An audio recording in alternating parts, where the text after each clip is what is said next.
What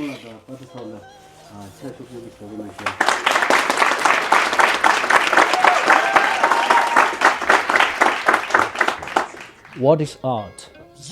What is resistance? In communities such as ours and Uyghur and Hong Kong and even China, these two terms are deeply intertwined.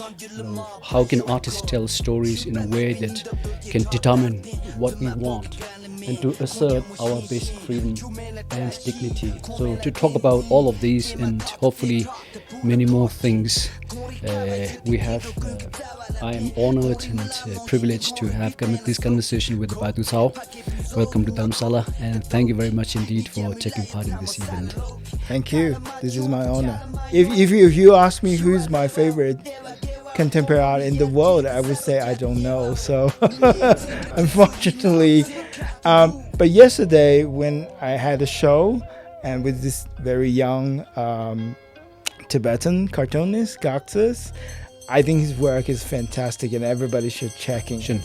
Since you mentioned Tangman, you have Tangman tattooed on your shoulder. Can we see it? Sure. Oh, it's a bit hard. Can you turn it off That's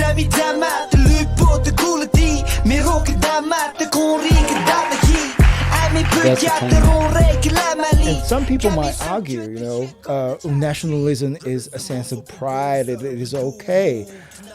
But I think in the term of the Chinese nationalism has nothing to do with pride. It's this sense of insecurity.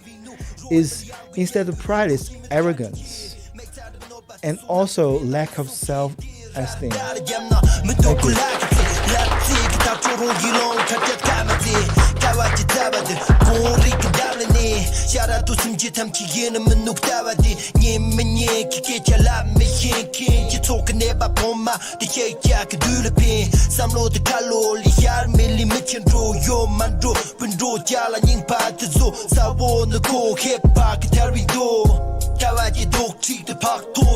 you.